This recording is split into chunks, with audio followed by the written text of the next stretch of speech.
Okay, so we are now live on YouTube.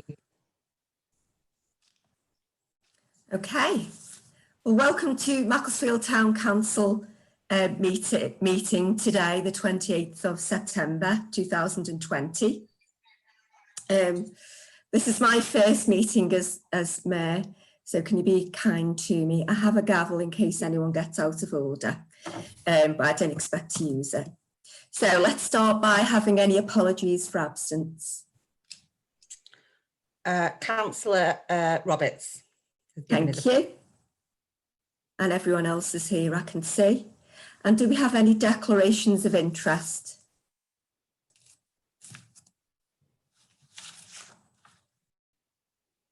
Councillor Harewood.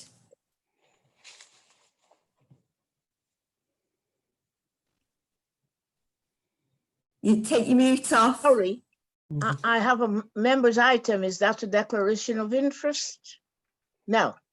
So I have Not yet. We'll take that later. Thank you. Councillor Janet Jackson. Thank you, Madam Mayor.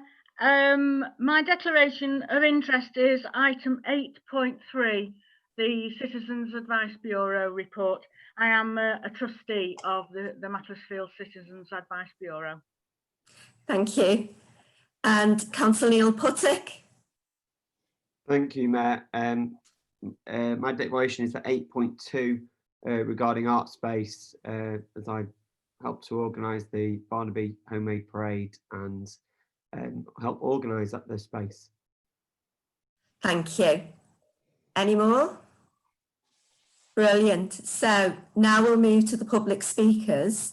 Each public speaker will have 3 minutes, and then our lovely town clerk, Laura Smith, will hold up when you've got 1 minute left, she'll hold up her lovely sign saying 1 minute. And then unfortunately at 3 minutes, you'll be cut off speaking. So get your notes ready. So we're going to start off with Sharon. Are you ready? Yep. Good.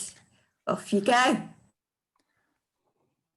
Good evening, everybody. Good evening, Mayor Sarah and Deputy Mayor and also Mayor for last year and also the town clerk for the opportunity to explain a few things here this evening. I will try to keep some time. The proposal for the town's rebranding, as we see fit, that would take Macclesfield to the next level and then fitting to what we understand is also suitable and aspired by the town, and also the material on my presentation when we last visited the town hall in August. They all have been distributed to you councillors, and I'll spare you the details and everything. What I plan to say to everybody here is there is a sustained interest from both the town, as we understand it, and entities both in China and the Chinese community here in the UK to link up Macclesfield and rejuvenate the silk heritage and take advantage of what opportunities there are in terms of the Belt and Road Initiative, so that we can attract more investment, and we also would like to put Macclesfield on the cultural map or tourist map or whatever map there is to be produced in China for all the visitors and all the citizens, and probably for many other people along the Silk Road as well. That's the first point I would like to say here. The reason I'm saying this is because I'm fortunate, together with a few other of my colleagues, to meet the mayor and a few other councillors, including Fiona, of course, and Laura Smith as the town clerk. In fact, during her first week in her new job. So that's very encouraging for us. That's number two. The point I want, we have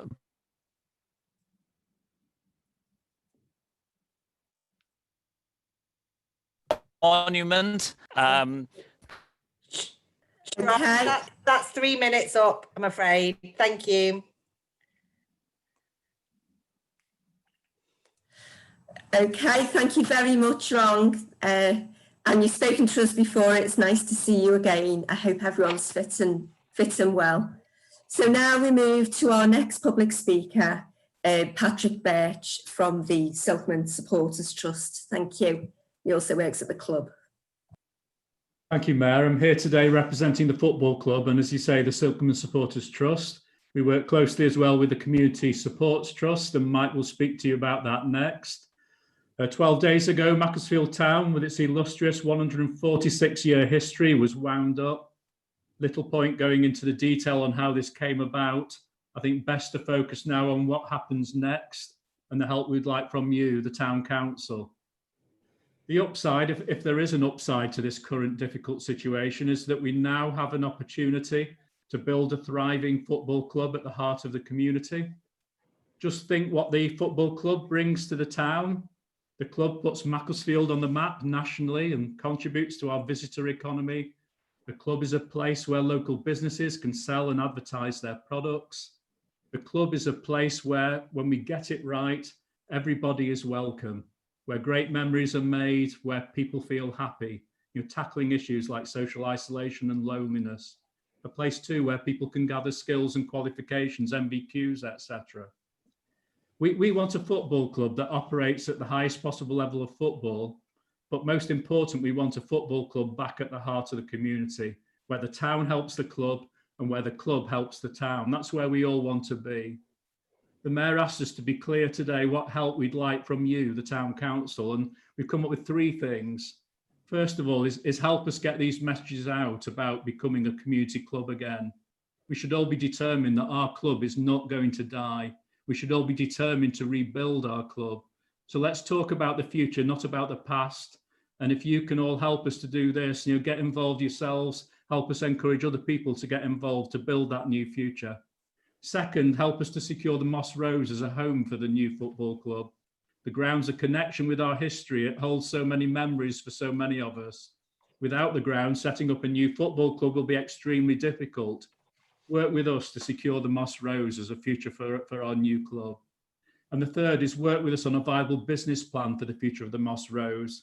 Here I'm thinking about things like the much needed investment in the renovation of the stadium. I'm thinking of innovations like the installation of a 4G artificial pitch that will create a much needed community facility, as well as generate significant income for the future working of the club. Here are 3 actions that, there are more to follow, but let's try these for a start. These are difficult times for football in Macclesfield. There are lots of reasons to feel down and despondent, but I hope here I've highlighted an opportunity, the opportunity we all have to restore this football club to its place at the heart of the Macclesfield community, and together to achieve great things that help the club and help the town. Thanks for listening. Thank you, Patrick. Thank you very much, Patrick. That was very heartfelt. Next, we're gonna have to move on to Mike, and of course these issues will be discussed later in the meeting according to the agenda. So let's hear from Mr. Mike Rance now. Thank you. Thank you, Mayor. I'm here today as chairman of the Macclesfield Town Community Sports Trust. We're a charity that has operated from the Moss Rose since 1997, when we were first promoted to the Football League. We're solvent and will survive the loss of the football club, at least in the short term. We have equal rights with the football club to operate our business from the Moss Rose under the terms of the club's 1990 lease. Now, as I think a lot of people on the call may be familiar, but there'll be others that aren't, and not as familiar with us as you are with the club, I'd like to use this opportunity to give you some background of who we are and what we do, because I think that's important. We're currently funded by national football charities, including the Premiership and the EFL trusts, and by some local benefactors. We provide support to a wide range of organisations, from nurseries and primary schools at one end of the age range to care homes for the elderly, in addressing health and well-being agenda items. We also, sorry? Shall I carry on? Carry on, yeah, Jess was unmuted. Okay. We also run a very successful community football academy in partnership with All Hallows Catholic High School and the Macclesfield College. We currently have 100 students studying sports science A-levels and BTECs and playing for our various teams in college and EFL community leagues.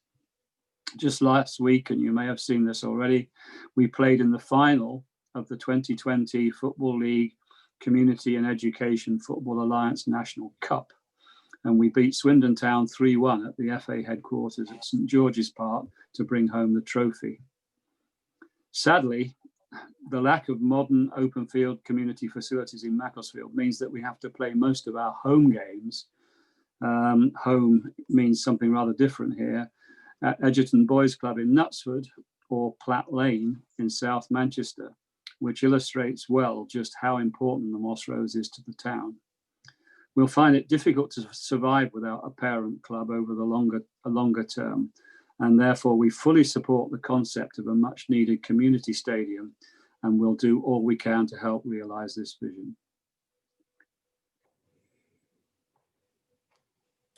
Thank you very much, Mike. That was very heartfelt as well, and I think we've learnt a lot about the education and what you do for the town and the community as well. Thank you very much.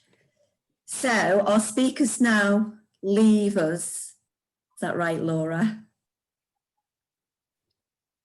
Our Yes. speakers leave us, but they're actually welcome to watch us on YouTube.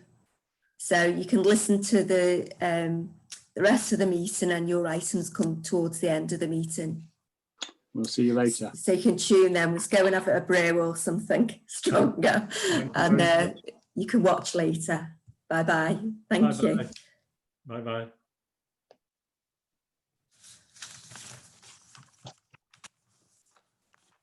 Thank you very much, everybody. It seems to be going okay so far. So let's move to our business. So we've got minutes, lots of minutes to note now. And the first lot of minutes, item 3, are the minutes from the full council meeting on the 29th of June. And these are just for noting, so are they noted? Yes. Okay. And just if any, Councillor Sorry. Bennett, could we approve those minutes? yes, can we approve them? Just give us a little hand up if you approve the minutes. Madam Mayor, I would propose that we approve the minutes, and I think we might need a seconder. Seconder, thank you. Thank you, Councillor Jackson, my lovely mentor. Right, so let's, so Councillor Janet Jackson has proposed the minutes as noted. Can we have a seconder, please? Thank you, Councillor David Edwards. All those in favour? Thank you very much. Okay, we're away now. Thank you, Janet. So are there any matters arising from the minutes of the 29th of June 2020? Councillor Wilson. Are there no matters arising? Okay, lovely. So then we're going to move on to, I'm going to take these as a block just to make it a little bit quicker. The minutes from the planning committee. and you can see the dates there. So items 5.1 to 5.5. So can I have a proposer to note these minutes, please? Thank you, Ailith. Sorry, Councillor Harewood. And can I have a seconder, please? Yes, Thank you. Thank you, Councillor Wilson. So all those in favour of noting these minutes? Okay, thank you. So the minutes are noted. Are there any matters arising from the Planning Committee minutes? No? Okay, thank you very much. Speeding along nicely. Okay, then we come to item 6, the minutes of the Finance Committee.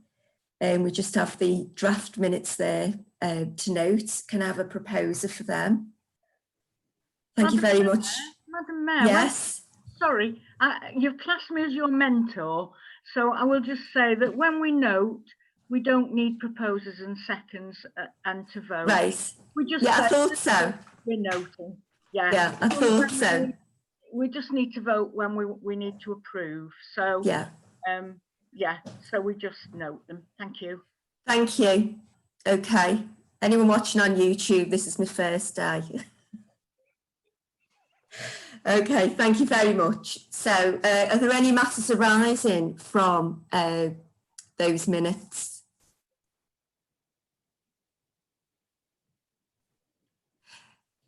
Councillor Wilcock. Yeah, it's not a massive horizon as such. I just wanted to provide a quick update on the grant that we gave for the CCTV at Macclesfield Rugby Club. I believe that not long after the CCTV was installed, there was some use that had damaged some of the equipment up at the rugby club. The full use were identified by the parents, and the parents actually got in contact with the rugby club to kind of apologise for the actions of their children. So it's just to say that so far, the CCTV has done wonders for the rugby club itself. Brilliant. That's excellent. It's good to know that you know, the grant's being well used and is working for the community. So and then we've got our spend to date. So we're going to approve. Madam Mayor, sorry, I think Councillor Harewood wanted to speak. Oh, I'm so sorry. It's much more difficult on screen than in person. Sorry, Councillor Harewood, would you like to speak? Do you want to take yourself off mute?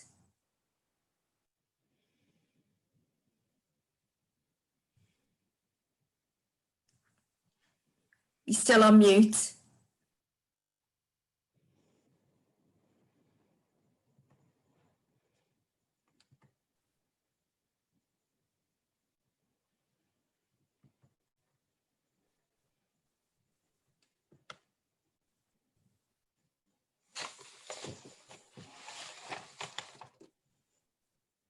Are we okay, Councillor Harewood? You're still on mute, lovely.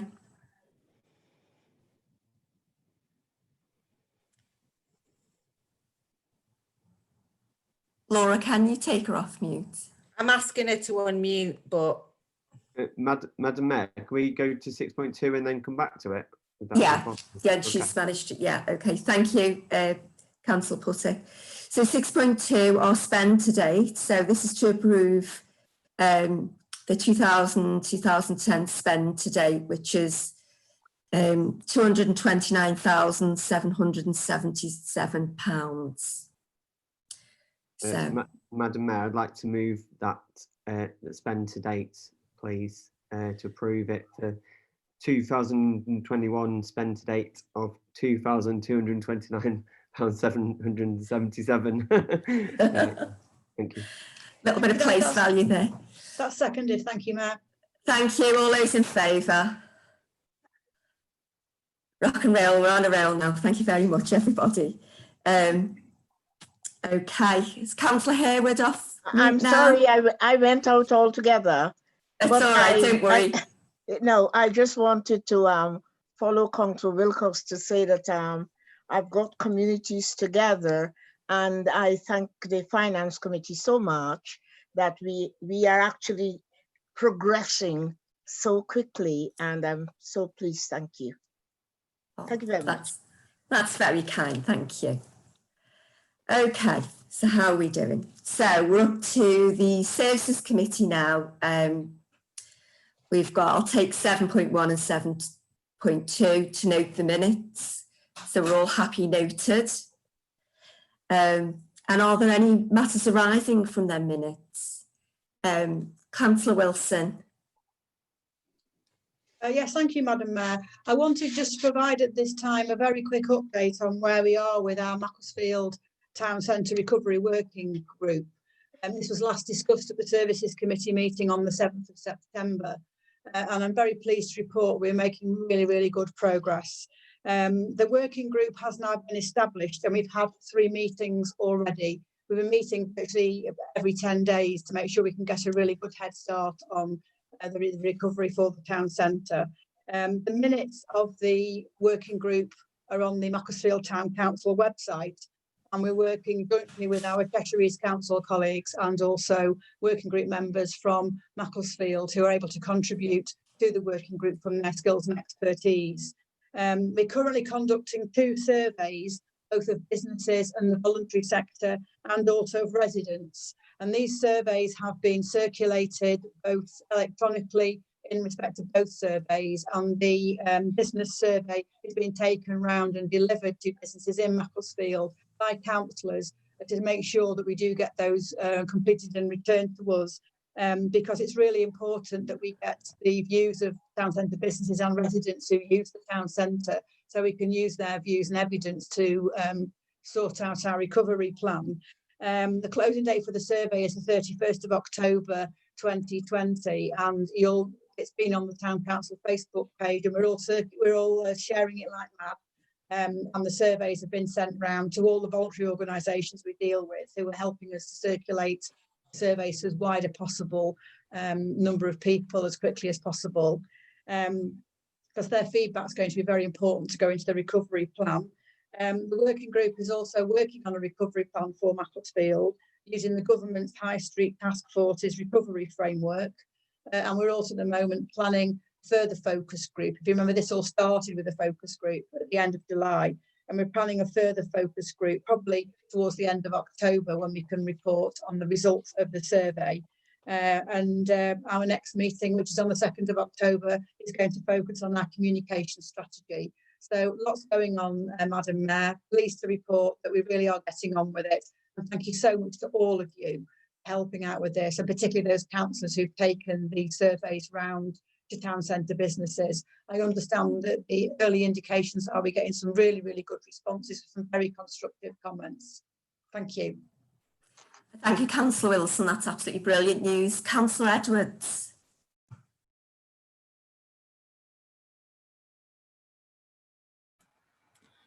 Right. This is probably Councillor Puttick could help me with this one. It's with the art space funding. I've read through the document and I don't seem to be able to do my maths properly. It appears that they were paid, art space was paid Councillor, sorry, this is Councillor Edwards. Item. Yeah, I was just going to say the same, Councillor. It's the next agenda item. We're just covering matters arising. Yeah, it's okay. You just jumped the gun. You're reading ahead. I thought it was part of the That's okay. Committee minutes. That's okay. It's the next item along. I'll take you when we come to that item. All right, thank you. Cheers, thank you.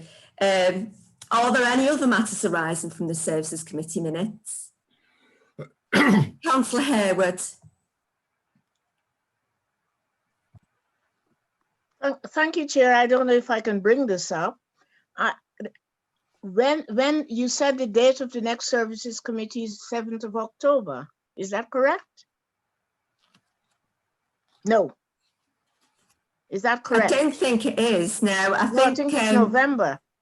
It's the 16th of November. What I said was the next date for this. Yes, I just heard that and wrote it down, and I thought I read it. Thank you so much. Thank you so much. That's all. Thank you. That's very kind, very helpful. Thank you, Councillor Wilson. So let's. Everyone happy with that so far? Yeah, good. Right, let's move on to the next item. So we're on to community delivery now. We've got item 8.1, which is the local policing unit. And we've got Chief Inspector Jez Taylor to speak to us. So, oh, everyone's put themselves back on mute. Well done. And Jez, it's your turn now. Thank you. Am I going to get a 3-minute warning, or am I not time bound? I'll start with apologising. I picked up a new tablet last week, and this is the first Zoom call I've done on it. And clearly, when I think I'm muted, I'm clearly not muted. As you probably heard me shouting at my son to get hold of some headphones because my headphones weren't working. So apologies for that. Really, I'd just like to thank you for the opportunity of coming to speak to you. I think it's probably been 9 months to a year since I last attended one of the town council meetings, and certainly it wasn't in this format. I think it's really important that obviously we keep those links, especially given the unusual circumstances that we've had to operate in over the last 6 to 7 months. Certainly, as I'm sure a number of you are aware, under the Police and Crime Commissioner's policing pledge from last April, we've now got a beat officer to work alongside the community PCSOs in each of the wards. I understand some of the community meetings that they used to hold weekly. We've had some challenges around some of the premises that we've used, but certainly we've encouraged the staff to be innovative in how they operate. And we're now starting to see a return where we're actually managing to get back in most of the buildings that we previously had to operate from, which is a really good sign. Obviously, where we haven't got those locations, for example, the libraries, etc., where it's just not appropriate for us to be inside, we've looked for alternative locations. I think COVID, it's brought obviously a number of unique challenges. Certainly this weekend was the first weekend when we've had to operate to this 10 p.m. curfew. I've yet to have feedback from the officers as to how this weekend had gone, but certainly the first 10 days we've had of the new regulations, I settled down really. We've not had some of the extreme spikes in demand that obviously I first feared when we had these new regulations, and there certainly does seem to be a high level of public acceptance. And it's probably helped as well a bit by the weather, and obviously now we're moving into the autumn. Certainly, if you take us back sort of 3-4 months ago to the start of the summer, I think I know my PCSO spoke with a number of the elected members on here just with regards to some of the spikes we had in groups of youths. And I say youths, we were seeing groups of young adults congregating in open spaces because they couldn't go to the nightclubs and the bars that they were used to. Therefore, they were trying to find alternative places. We saw spikes, particularly up in places like Macclesfield, where we wouldn't ordinarily have any issues around antisocial behaviour. And we were getting large groups sort of camping out for the night, which then brought with it a number of challenges around sort of environmental impact, rubbish that gets left, fires that are started quite recklessly in some cases. So we've really had to deal with some different challenges to those that we would normally deal with, and obviously operating against a backdrop of making sure that we're adhering to the public health regulation, and obviously that's put a number of officers in contact with individuals suffering from COVID, so that brings itself fresh challenges in terms of how we operate as a workforce.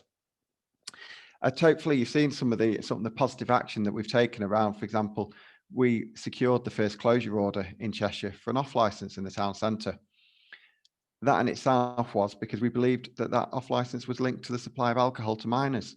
Now, this isn't just about people buying a couple of cans and going around the corner and drinking it. Sadly, we believe this was linked to alcohol being supplied to minors that then had a sort of detrimental impact on their well-being. And like you say, that then often leads to antisocial behaviour when groups get hold of alcohol that they ordinarily shouldn't have access to.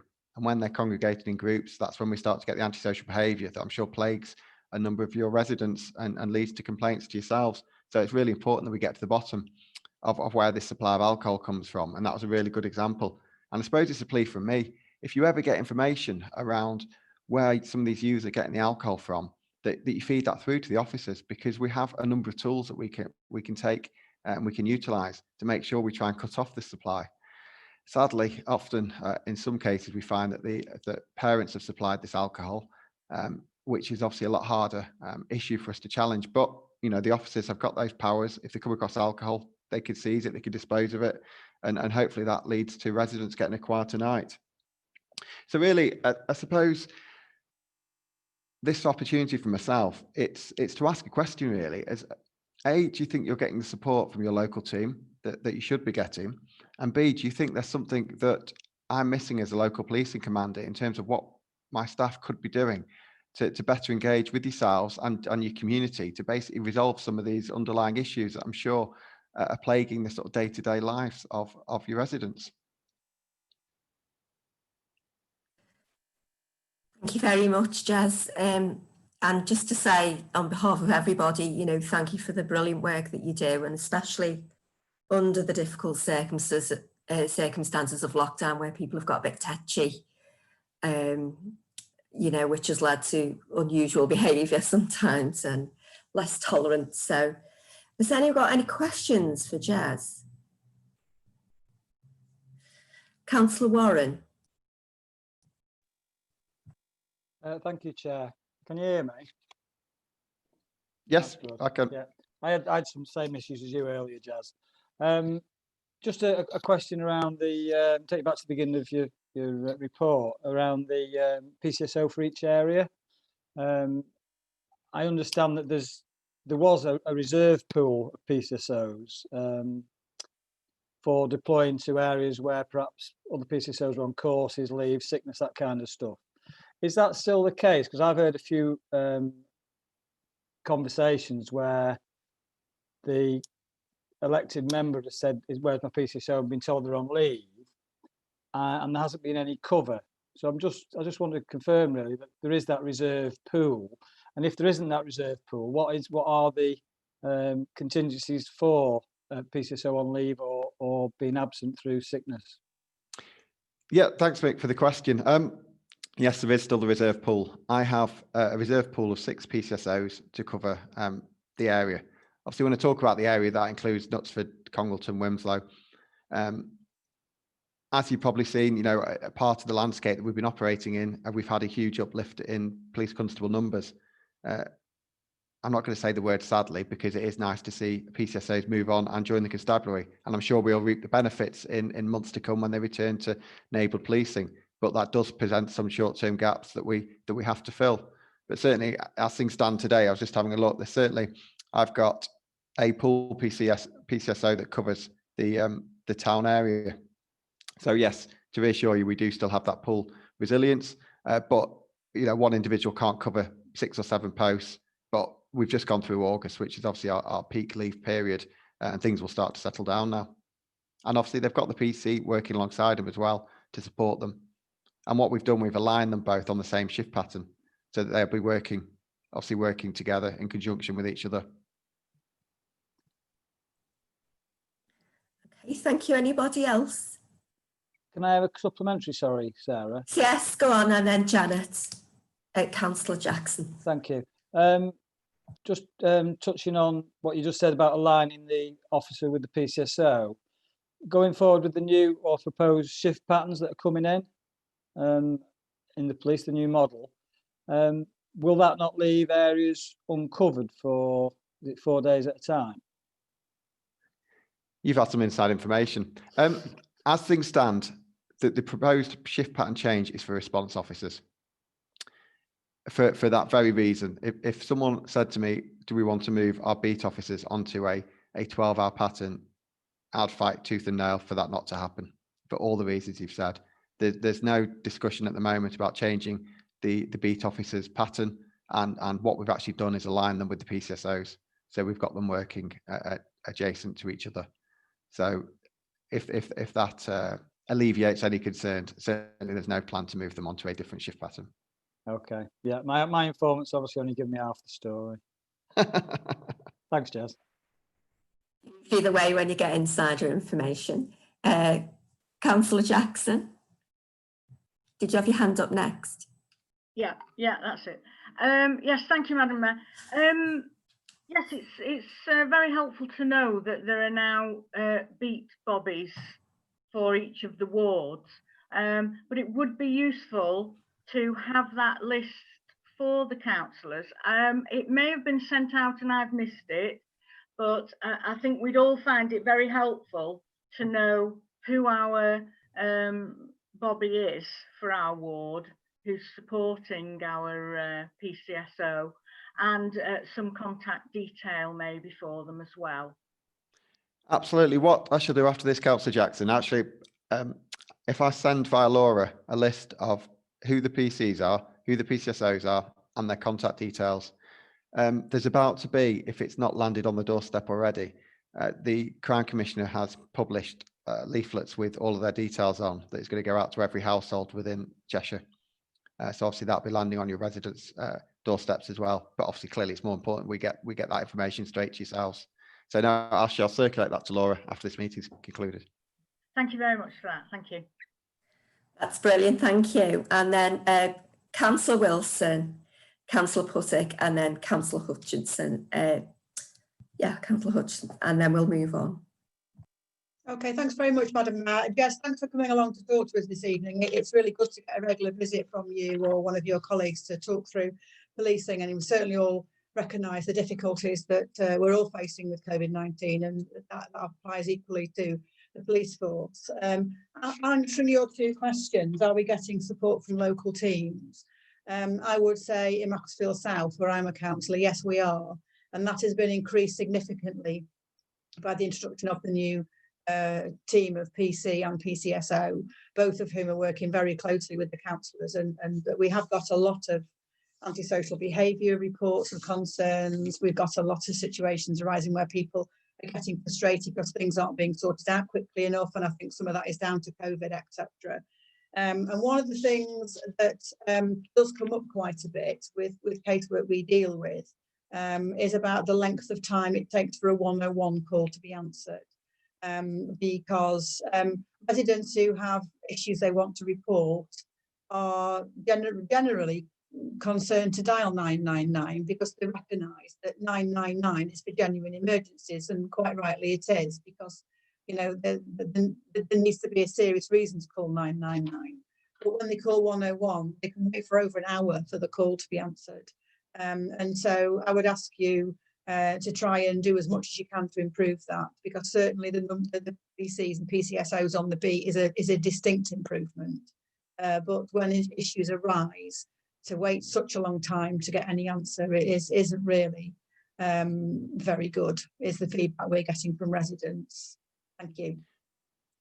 Councillor Wilson, I agree with you wholeheartedly. It is a real frustration, and whenever I get the opportunity to feed back to the staff within the force control room, I do about some of those lengths, because an hour, I believe, is excessive. What I would suggest, people can report issues online, because it's really important that we get that information, because some of that information will shape how we operate. We will look at some of the call data to understand what the extent of the problem is when that problem is happening. If we're only getting half the calls, then we're only seeing half the picture.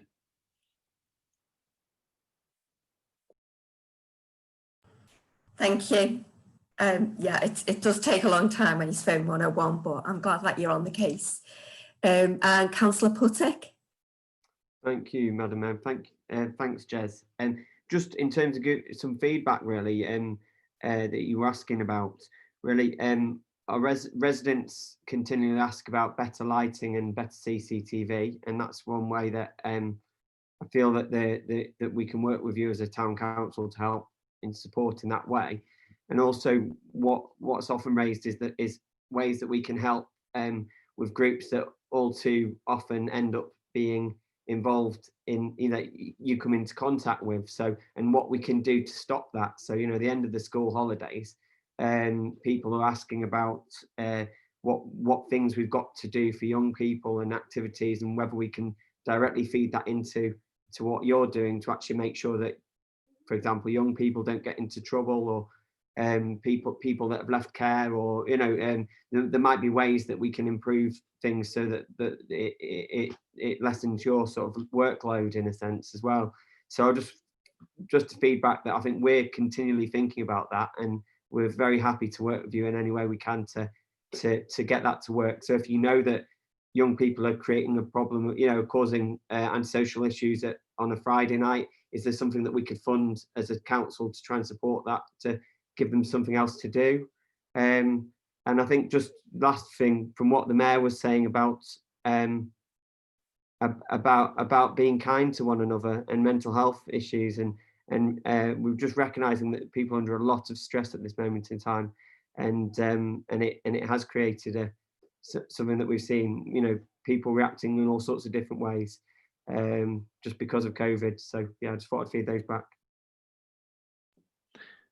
Yeah, certainly, Councillor Puttick. Obviously, the CCTV and lighting is obviously managed by the council, but any opportunity my PCSOs and myself have got to try and influence and improve the quality of lighting and the quality of CCTV, you know, we're always supportive, because, you know, that does lead to a reduction in antisocial behaviour and a reduction in crime. I think, as you already talked about at Macclesfield Rugby Club, you know, the difference that sometimes it makes when we've got evidence from you know, CCTV cameras of that nature, then it does allow us to deal and address and challenge some of this behaviour.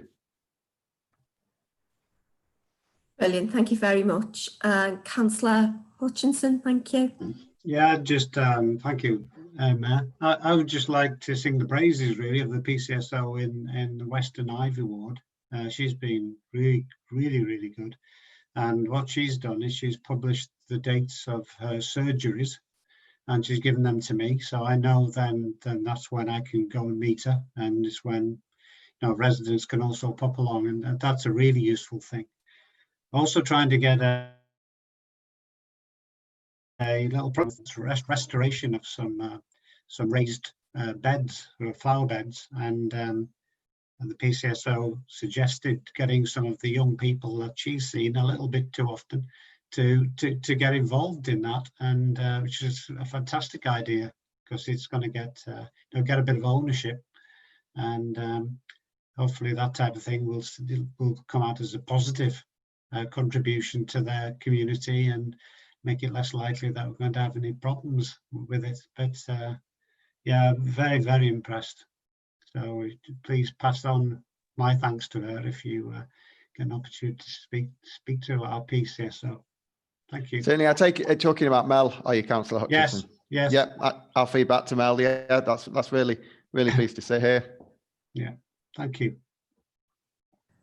That's lovely, everyone. Thank you, and thank you very much to Jez for coming, and for all the hard work that our Bobbies on the beat, male or female, do. So thank you very much. And like I say, Madam Mayor, I'm more than welcome to if invited, return at the next meeting. Because like I say, I welcome these opportunities. That's really helpful, and the idea of sharing the details, how to contact the new Bobbies and the PCSOs will be brilliant. Thank you, we really appreciate that. Do you mind if I exit the meeting? No, that's fine. That's fine. Go and have your tea. Brilliant. Thank you very much for your time. Bye-bye. Bye. Right, okay. Thank you very much, everyone. That was really useful, wasn't it? It's not very often we get an extra Bobby on the beat. And ours have already been out and about advertising themselves and catching people on camera and so on, speed. And so there you go. Right, so let's move on to our next item, which is art space. So, and this is to consider the funding requests of 10,175, which is now being fund matched, I believe. So, Councillor Edwards, you'd like to speak on this matter? Thank you, Madam Mayor. I do apologise for coming in too early before. It's just I don't understand the figures. I've read them a few times, and perhaps Councillor Puttick can help me. It appears on the second page of this that we've paid 6,000 and we were promising them a further 10,175 balance when there was match funding. They've now got the match funding of £14,000, but it appears that we are still, they've asked for £6,000, which we're going to pay. The figures don't quite add up. Can you help me with this, please, Councillor Puttick? Councillor Puttick, off you go. Well, just firstly to say, so I won't be voting on this motion, obviously, but in terms of sort of what's being asked for, I believe it's if it's about the match funding itself, it's in the past 6 months there's been a brilliant mask making initiative that's raised thousands of pounds by by basically selling cheap masks available to all sorts of different groups in the public. That's raised the amount, I believe, to actually to meet the match funding levels. I know the clerk's speaking. Sorry, Laura, go on. Yeah, hi. What it is that the balance of what they awarded, so they were awarded 6,000 in October 19 with a potential balance of 10,175 if they match funded that 10,175, which they have actually overachieved on. So they've come back to ask if they can now have that amount. Right. Does that make sense now, Councillor Edwards? Yes, there was only, I Yeah. take it there was only one 6,000 quid. Yes, that was already resolved, yeah, Yes. and then the outstanding balance. Okay. Councillor Wilson. That's fine. Thank you so much. You're welcome. Councillor Wilson. Yes, thanks very much indeed to David for the question, and for Neil, Councillor Edwards for the question, and to Councillor Puttick and the Town Clerk for their responses. As Councillor Puttick has already indicated, Artspace have gone out and they've taken the request we made to secure match funding very seriously. They've secured £4,000 for the sale of face masks, which I'm sure we've all seen on sale on Facebook. And they've done a fantastic job there, not only creating lovely patterned, cheerful face masks, and we got to wear them, we might as well be patterned and cheerful, and they've been providing a great service locally at a really good price, whereas some face masks are quite expensive. They've also secured £5,000 from the local discretionary grant fund, and they've also secured £5,000 from the retail hospitality and leisure grant fund. So bearing in mind that we asked them to go away and secure further funding before COVID and the lockdown, and all the things that charities do to fundraise now are so much more difficult, as we all know from the work we're involved in the community. Indeed, we gave grants, we gave emergency grants and then further emergency grants to all our community organisations, including East Cheshire Hospice, because the ability to fundraise in the community is really, really difficult. So I think the fact that Artspace have been able to raise £14,000, the well match the £10,175 they've requested of us, I think they've done a really, really great job. I also think as well with Artspace that they're very active in the community with a lot of groups who are now able to go and visit the Artspace premises on Heapy Lane to actually do arts and craft activities that they're getting going again now, particularly supporting young disabled groups and things like that. So Madam Mayor, I would like to move that we do agree to pay the match funding of £10,175. So the wording I've got here is that Council approves the award of the balance of the grant to Artspace of £10,175 as the required matched funding has now been obtained. Thank you very much, Councillor Wilson. And can I have a seconder? Councillor Jackson.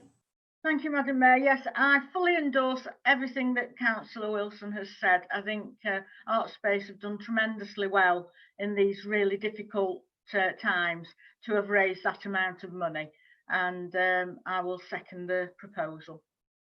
And it's a really, I went to visit there in the summer holidays, and there was a group there who was just finishing their art lesson, if you like, and they were so thrilled because I walked in with the chain, so they all huddled around me, and we had, well, a socially distanced around me, and we had a photograph, another band album cover photograph taken. So I can see how enjoyable that is, and I really wanted to roll my sleeves up and get the paints out and get a bit messy again. So well done. So all those in favour? Oh, I think that's unanimous. Well done. Thank you, everybody.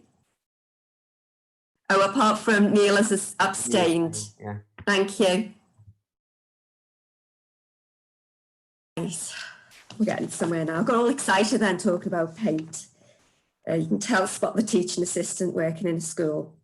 Right, so let's move on to our next item, 8.3, which is to note the quarterly reports from the Citizens Advice Bureau. So we're just noting that. Councillor Janet Jackson. Yes, thank you. I declared an interest, as you know, but it's a non-pecuniary interest, and I am a trustee at CAB. And I just really want to say just what great job they are doing under these really difficult circumstances. They are able to go into the office, but they're working in discrete bubbles and being extremely careful, keeping distance, sanitizing, and really just being very careful. But it's helpful to them to be in the office, to work with one or two other colleagues. It helps them very much to be able to deal with the questions that are coming in and just be able to bounce ideas off each other. But it's under review at all times, because we don't know what may happen, and they may not be able to work in the office if things do get worse. But at the moment they're managing that, and they have more clients than ever. They can't do any face-to-face visits, obviously. It's all telephone work, but they are helping many people, and it's they're doing a great job. And so I just wanted to sing their praises, really. They are helping a lot of people.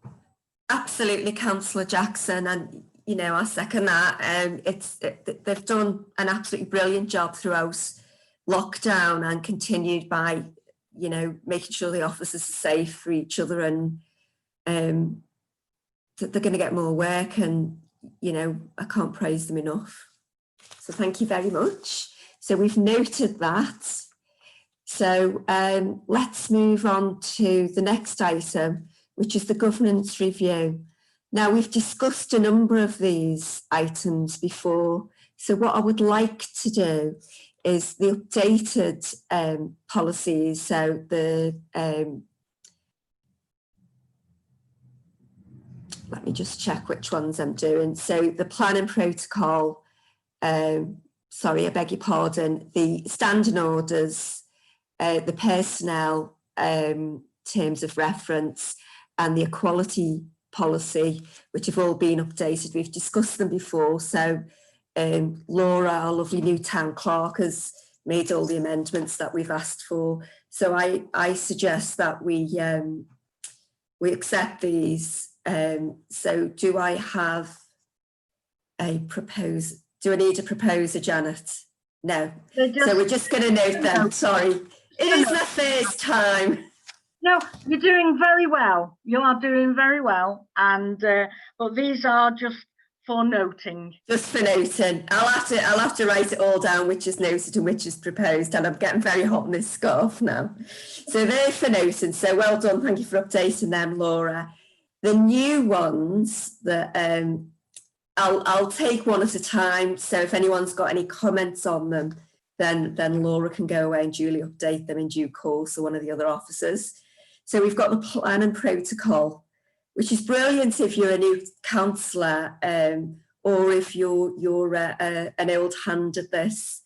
So has anyone got any comments on the new plan and protocol? No, we're all happy. We've got a reference there that's in pretty plain English. Fantastic, thank you. And then we've got the press and media policy, which I find really useful, because we do get quite a few requests from the press at the moment. So I'm finding that quite useful. So is everyone happy with that one? Good, super. And I love this word, vexatious complaints policy. So Councillor Wilson, thank you. Yes, thank you, Madam Mayor. I have a small amendment to the vexatious complaints policy, and it's very straightforward. It's to on page 143 of your agenda pack. It's item 5.3 of the policy, and the section here relates to reviewing decisions where a complainant has been determined as vexatious. So in the first instance, if a complaint is being determined as vexatious, that decision is taken by the clerk in consultation with the mayor and any local ward members. And then that decision is reviewed initially after 6 months, or on a request to do so by the person who's categorised as making a vexatious complaint. In that section, it reads, "It the clerk in consultation with the mayor and any local ward members." I would like to add into that, amend that sentence to say, "The clerk in consultation with the chair of personnel, the mayor and any local ward members." I'd like to make that amendment. So if anyone will be prepared to second, I'll explain why. Oh, we've got lots of hands up. Councillor Shelton there. Do you want to speak on that? Yeah, I'll just say that I'm happy to. Sorry. Yeah. Just say that I'm happy to second it. I think it makes common sense. The chair of personnel should be dealing with complaints. Yeah, I mean, it's just common sense, really.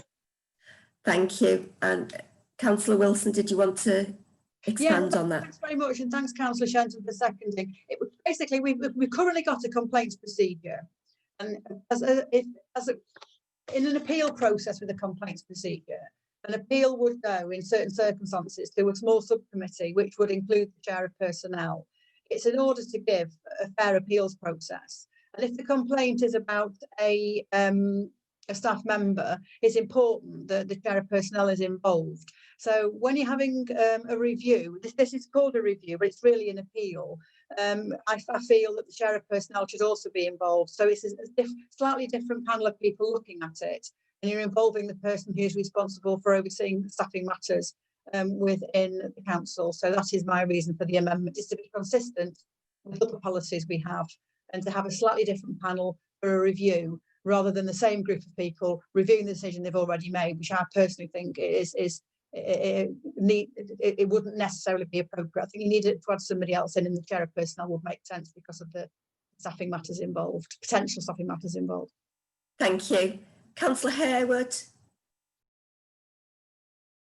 Thank you, Chair. Where does a vexatious complaint sit near to a genuine complaints policy? Where does that sit? Because there are complaints that are genuine. And where does it sit next to a vexatious complaint? Thank you. With the town clerk, Laura, would you like to answer that one? I think it's the one I would like that answered, please, because with this adjective in front of it, vexatious, I would like to see where there's complaints, genuine complaints, sit beside it. Thanks. The complaints procedure will not be affected by this. It is still, you know, that's the go-to place if anyone has a complaint. It's for when complaints perhaps are not resolved in the way that the complaining person wants them to be, and they still continue to make that complaint, and then it becomes vexatious. So it's just putting a level in of control so that people can't keep coming back with the same complaint looking for a different answer. So it's the complaints procedure. Of course, complaints will go through the complaints procedure in the regular way. This is more to protect potentially staff and councillors who, you know, as we know, when people don't often get the answer they want to a complaint, it's that protection, really. I hope that explains it. Yes, thank you. Thank you. Thank you. Thank you. Councillor Jackson, did you want to speak as well, or were you just going to second as well? Thank you. So we don't need to vote on this, do we? It's just, no, just to note the amendment. Okay. Thank you very much, everybody. Wow, we've done that section as well. We're speeding along here. Fantastic team. So next we've got our committee membership, and we usually meet in person to do this, but we're online. So Laura, yes, Laura, go.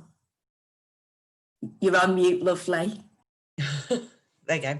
So the committee membership is in the pack. There's one slight amendment now, which is Councillor Hutchinson will be coming off the services committee. So I would put, if council can agree it with that one small amendment. Thank you. So is everyone happy with that, with what committees they're on? Yes. We're all happy. I mean, sometimes it does shuffle about, but we're happy for now. Okay, superstars, thank you. Oh, Councillor Warren. Thank you, Madam Mayor. I just want to explain why I'm not on any committees. My Cheshire East job it's turned into a full-time job as a result of COVID, and I just couldn't commit the time necessary to read the papers and do justice to sitting on the committee. And I was hoping that Mike was going to take the position, but that's not turned out. But there are 6 other members on who are more than capable and competent to see that service committee. Sorry, the service committee. Yeah, was right. Is able to function. And we can see that you're tired with all your work from Cheshire East. And Councillor Jackson.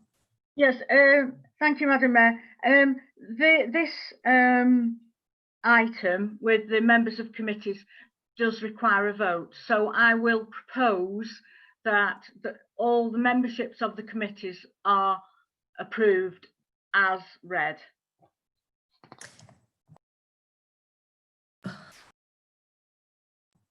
Thank you very much, Councillor Jackson. And can I have a seconder, please? Seeing lots of hands go up then. Councillor Wilson's waving at me. Thank you very much. So all those in favour? Okay, that is carried unanimously. Okay, super, thank you. Thank you very much, Councillor Jackson. Okay. Turning over, right, so now we've come to item 11, which is the Silk Road West End proposal. I think you've all read the paperwork for this and we've listened to our speaker, and I have a statement to read out on behalf of the council.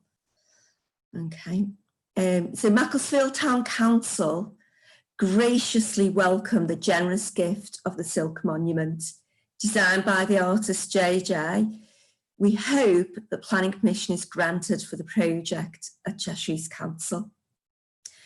We're pleased that our shared silk cultural heritage will be celebrated by this significant landmark, and we'll be delighted to welcome visitors from China and the rest of the world to our quirky little town.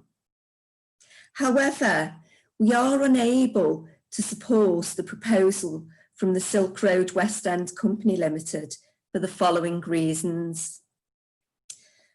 And the first one is, members express that the costs associated with the project need to be controlled and confirmed that the provision of the monument will support inward investment and tourism, as well as community and cultural engagement.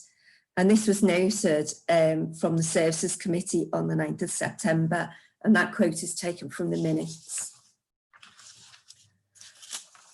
The second reason is that the full council rejected the proposal from the Silk Road West End Company Limited on the 16th of March 2020, which is only just 6 months ago. Thirdly, the 2 amendments made to the latest version of the proposal, updated on August 2020, do not significantly change the sentiment of the document. And fourthly, Macclesfield Town Council not able to endorse any individual company as the sole consultancy firm or agent with regard to investment or the tourist industry in Macclesfield Town. Once again, we thank you for your generous gifts celebrating our shared cultural heritage of the silk trade, and look forward to welcoming visitors from China, the UK and the rest of the world when we can meet again in person. Thank you very much.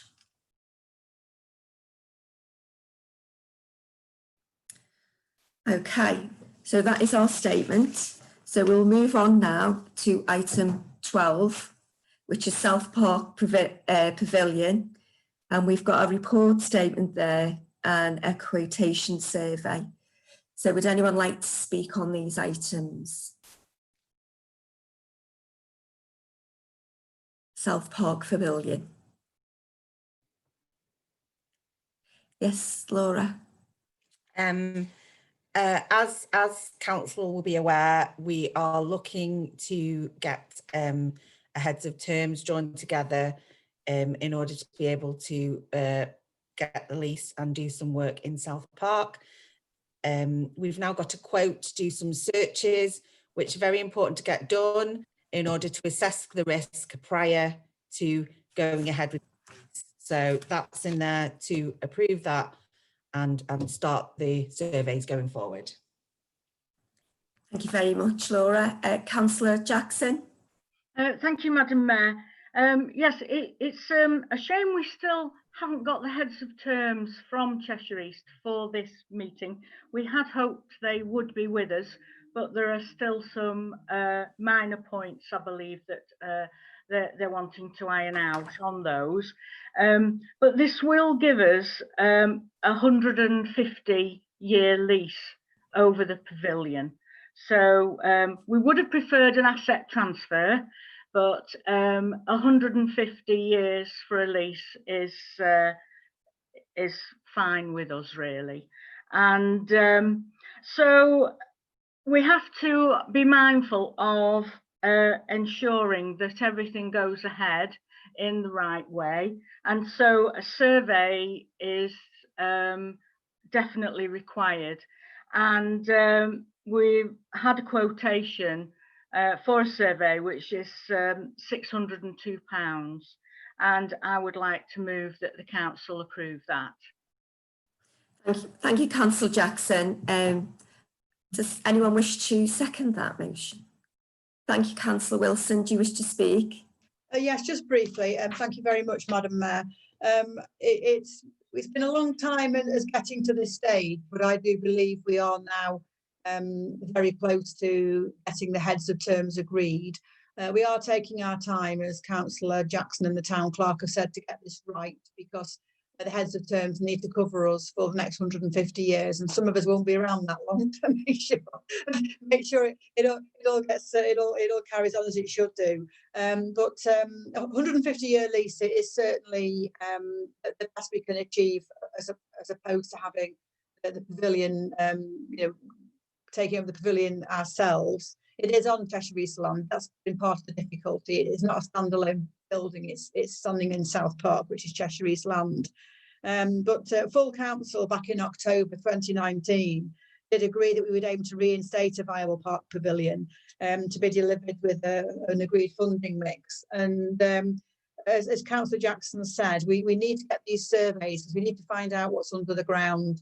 When you're doing a project like this, it's often what's under the ground that you can't see that causes all the difficulties. So I'm very happy to second the proposal that we spend £602.61 on these appropriate searches, and still hope we can get spades in the ground and reopen our new pavilion on the 100-year anniversary of the park in August 2022. That is my ambition. I'm determined to achieve it.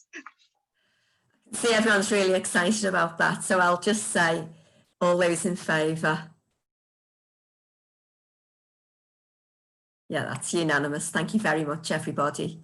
And I look forward to going to have a cream tea or an ice cream or something like that at the pavilion.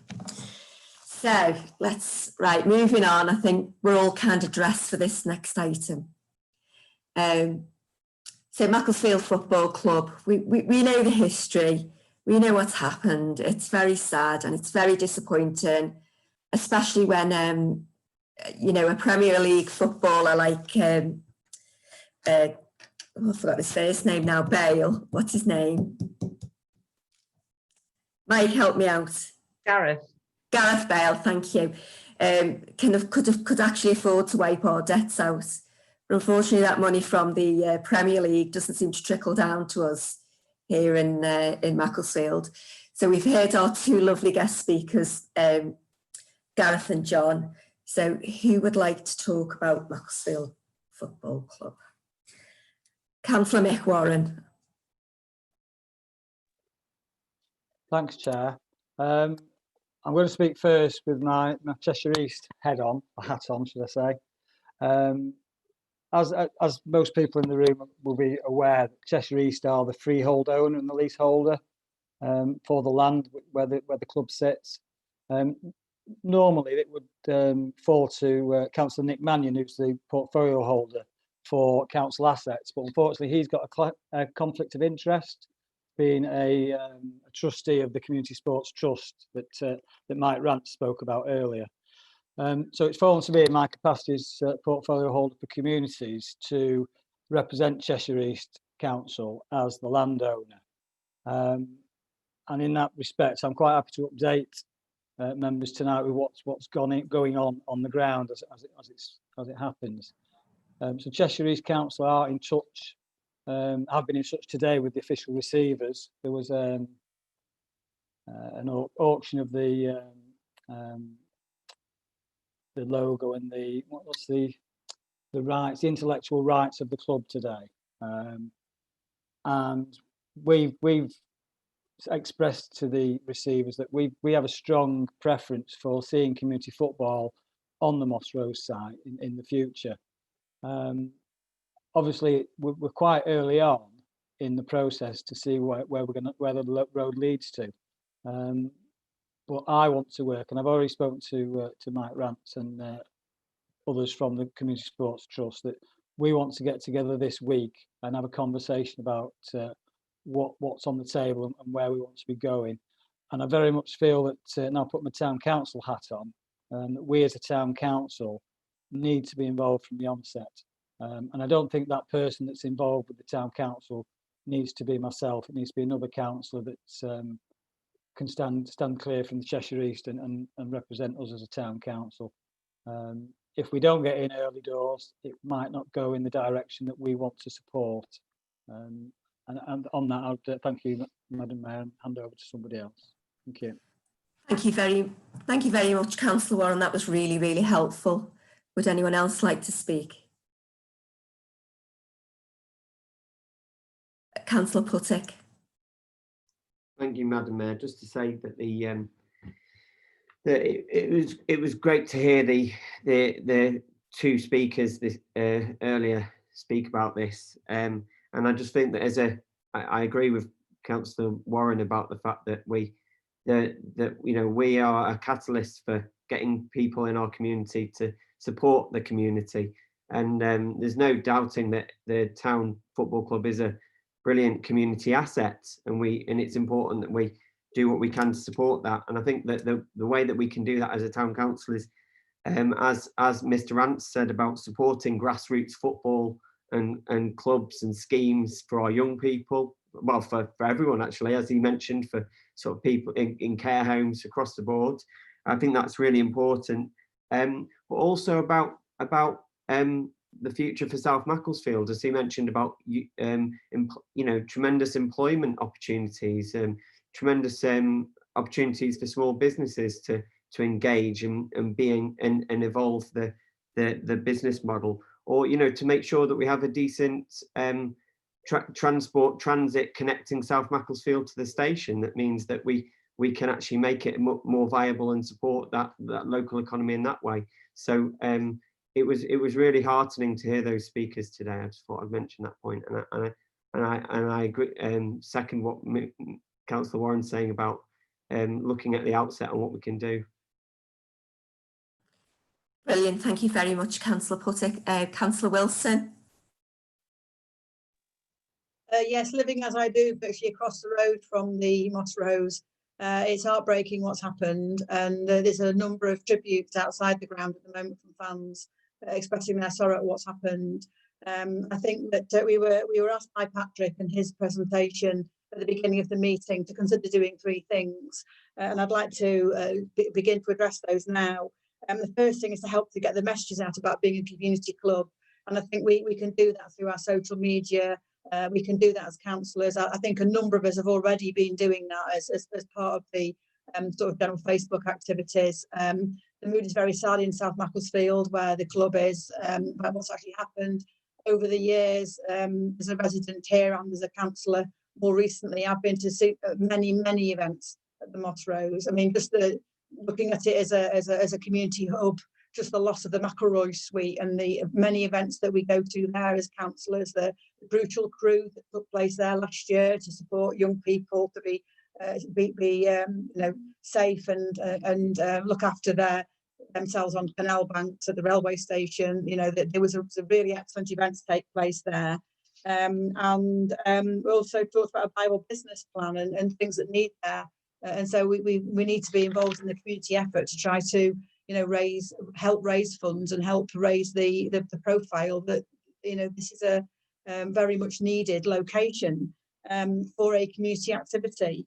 Very, very pleased to hear the report that Councillor Warren was able to make with this Cheshire East hat on, to hear that question 2 we were asked to look at was to help secure the Moss Rose. It's absolutely vital that Cheshire East Council do what they are doing, and I very much welcome what they are doing to to have a strong preference for the community football on the Moss Rose site, because it's such a fab location. There's many things that could be achieved there as well as football.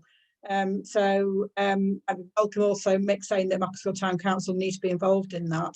But I'd very much echo the points that both Councillor Warren and Councillor Puttick have made, that the football club should be a community asset. And moving on to the points that Mike Rance made about the community activity with students, sports students, etc. It's going to be a massive loss to our community, the Moss Rose ground itself, and it will be heartbreaking if we can't retain some sort of community football there. So I think that there's many things we can do in terms of publicising, campaigning, and supporting Cheshire East Council and Councillor Warren and other Cheshire East councils in the work they're doing to secure community football at the Moss Road site. Thank you. Thank you very much, Councillor Wilson. Councillor Shenton, thank you. Thank you, Madam Chair. I'd just like to say that in terms of Phoenix clubs, there are inspirations we can look at, maybe AFC Blackpool, who also were running to ground by their owners. Lucky they managed to survive, but they've still managed to set up a Phoenix club. So there are models out there, Bury as well.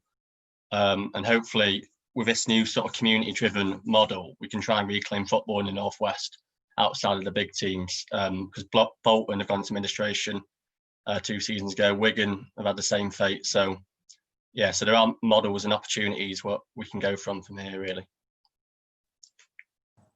Thank you very much. That's brilliant. Anybody else? Councillor Jackson. Thank you, Madam Chairman. Yeah, so I'm positive that Macclesfield Town Council can do well as much as we possibly can to support the town. We all really support the Saltman Club. We're all, a lot of us are, supporters of the club, and we've all made the effort tonight with our scarves and badges and what have you to show how strongly we feel about the club.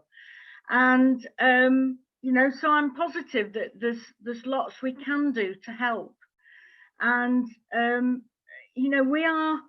we've gone to the wall very early here in this situation, but I feel we're going to be joined by many more second division clubs and even maybe first division clubs, because if the clubs can't have the crowds in the ground, that's their lifeblood. It's what they need, that money to survive. And I think there'll be many more sports clubs going the same way. And I think grassroots football is the answer and the way for us to go. And it won't be just the grassroots football, it'll be grassroots rugby, cricket, all the other sports events that rely on gate money, which they're not going to be able to have. So it's like we're looking at a new model for the high street. Because of the pandemic, we're also, I think, going to be looking at a new model for sports as well. But I'm sure that Mac Town Council will be able to help in whatever way we can.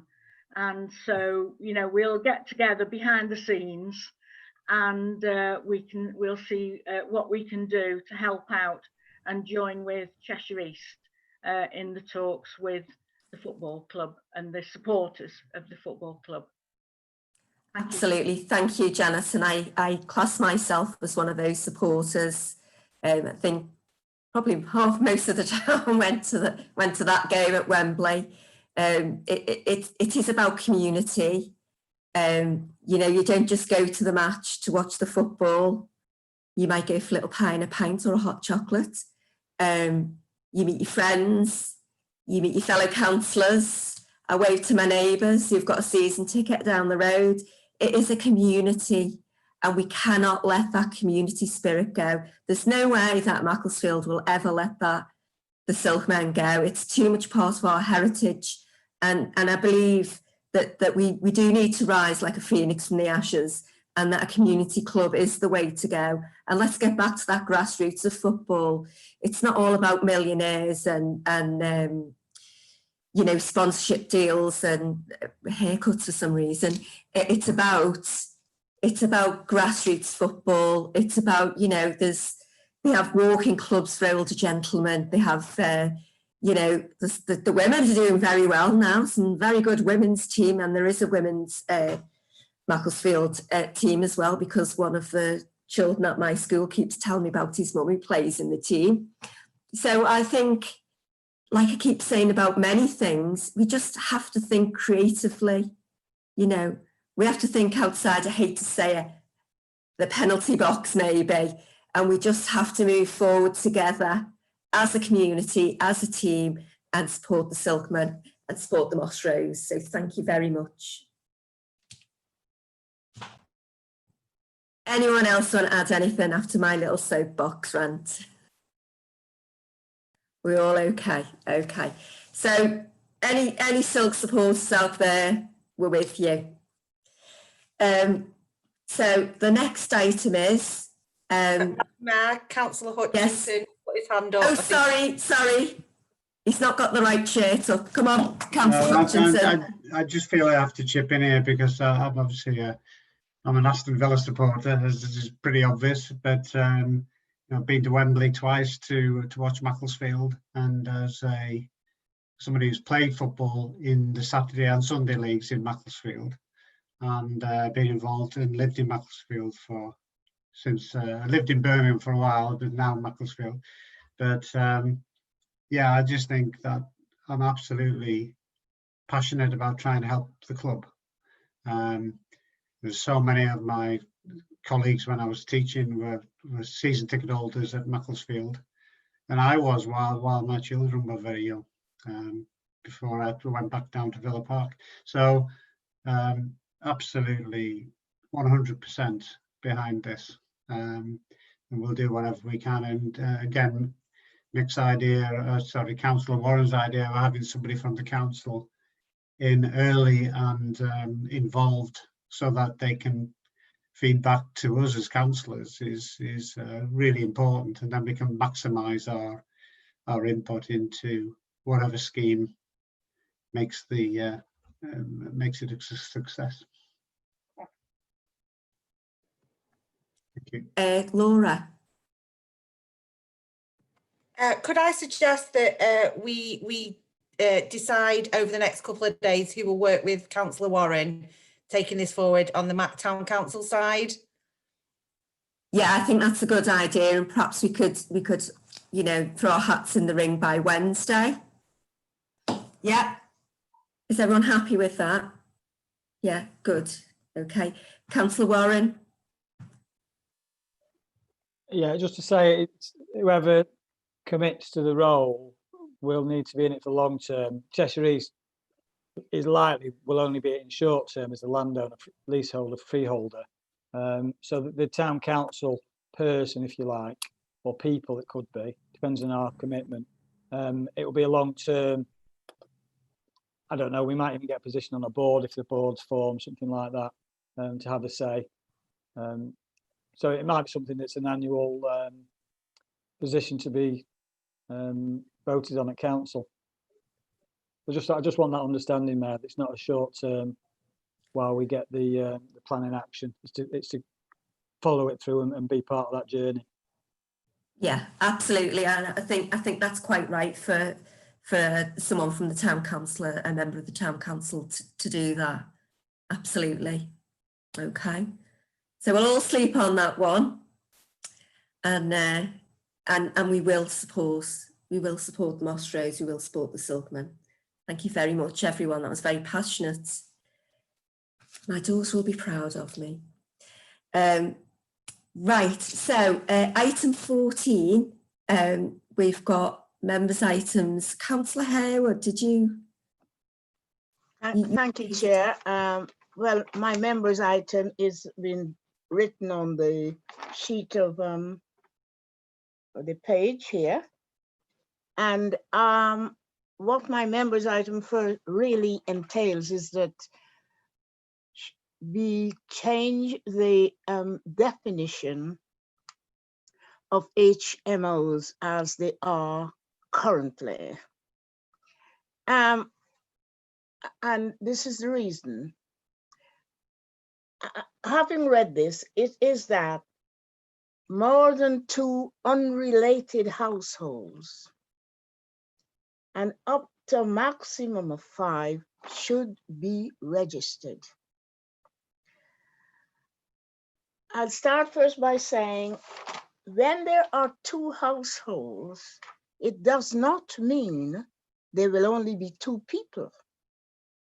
So when it's registered like 6 in there, it's never 6 people in this building. And because it is known that there's a proliferation of these HMOs, I don't see how the register as it stands addresses it. Because the register in no way reflects the number of HMOs that there are in Macclesfield or anywhere else.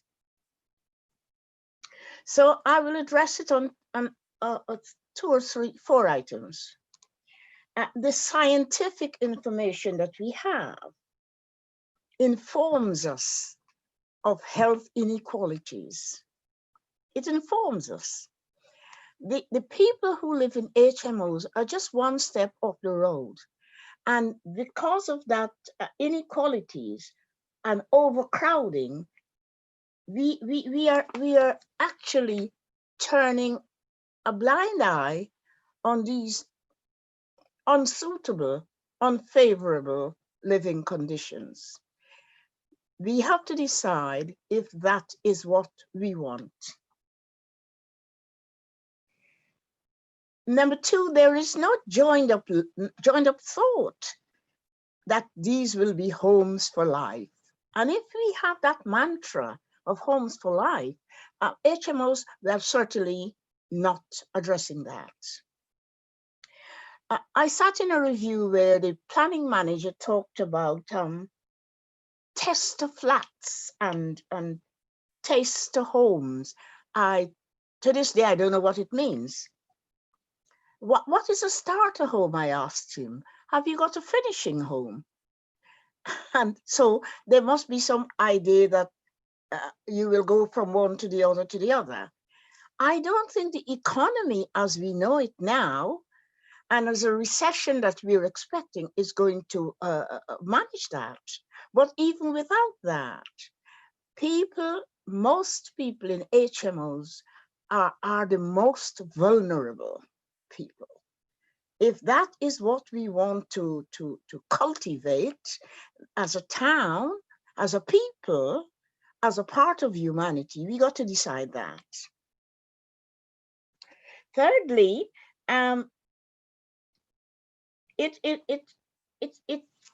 we talk a lot of the character of the town, of any place. It is the housing, the buildings, the registered places, the heritage places. I promise you, it's the people who live here or anywhere else, because those people who are the most vulnerable do not subscribe to the idea of community. They can't. They're too poor, they're too sick, they're not joined up to anything. They are struggling from day to day. They are not going to help. There's no community spirit. Everybody's hustling. Is that what we want?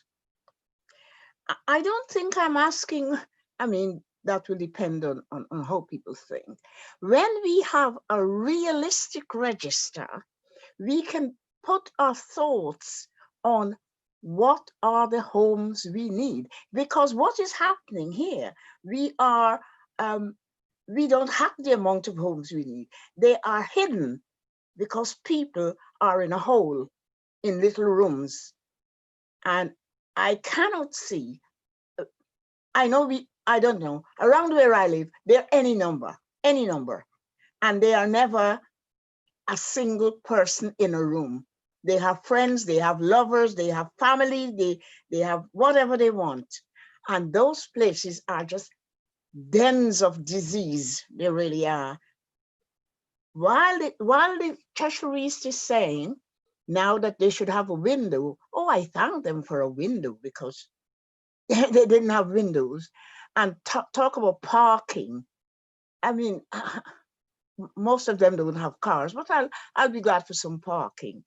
They cannot say, anybody cannot say that they for sure know that there are 6 people in 6 rooms. Nobody knows that. You don't know how many people are there, because they just pour in and out, in and out. And these are people who will not subscribe to our community.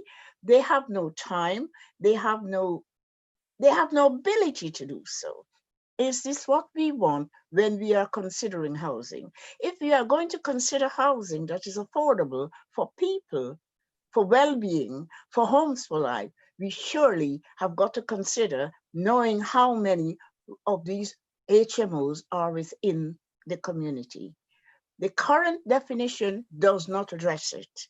I am just asking for a change of definition to be sent with the SAPD to Cheshire East Council, that we want a definition that reflects the and it still wouldn't, but it will come closer to reflect the number of HMOs we have around us, and is growing in number by the day. And that's what I'm asking for. And I would be grateful, very grateful, for any comments that I have from the rest of the council. Thank you, Councillor Harewood. Do you want to actually make a proposal for a definition, or are you asking the change of definition? So you're asking the town council to ask Cheshire East for a change of definition? Yes. So that we have a more realistic view. We wouldn't cover all of it, but we will go closer to knowing how many HMOs there are, because nobody knows how many HMOs there are. Okay, thank you. Would anybody else like to speak on, yes, Councillor Warren. Let me mute myself, please. Wait a minute. Okay, Councillor Warren, thank you. Thank you, Chair. I'm not entirely sure what it is you're asking for here, Councillor Harewood.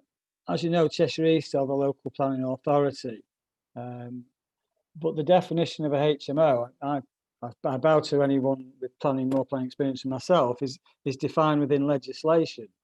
I'm not sure that Cheshire East have the ability to change legislation. That's something for MPs at Westminster to do.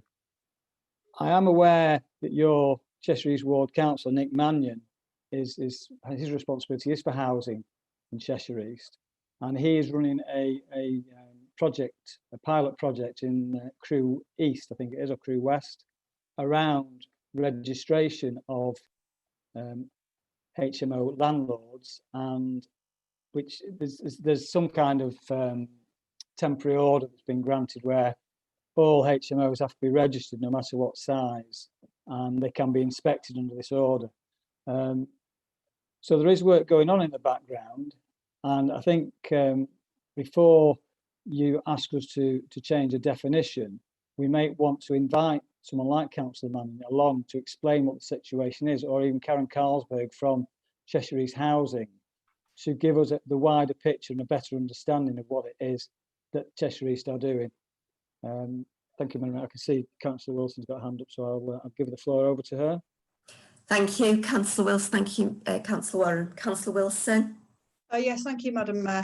I think we're at quite an interesting point currently with planning consultations, both nationally and in Cheshire East. And from the Macclesfield Town Council Planning Committee point of view, we currently have a working group which is meeting under Mike Hutchinson's chairpersonship to look at each document in turn to make our response. And we have looked at a number of the issues that Councillor Harewood has just mentioned. Councillor Harewood is also asking for the SADPD, that's the Site Allocations Development Policy, to look at being amended. And there is going to be a consultation from Cheshire East Council on homes of multiple occupancy. The draft documentation went to Northern Planning and Strategic Planning in the recent weeks. And the Sites and Areas Development Policy should have been taken at strategic planning last week, but the meeting lasted 7 hours looking at other stuff. And so now a separate meeting's been set up to look at amendments to that policy.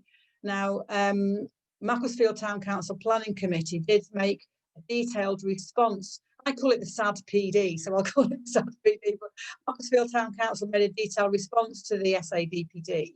And we asked for a number of things to be included. And we also asked for a better definition of homes of multiple occupancy. If I've understood correctly, what Councillor Harewood is requesting is that we have a better definition of homes of multiple occupancy so we can identify where they are. There's clearly a major issue with the many more increasing numbers of homes of multiple occupancy. And Councillor Warren's correct.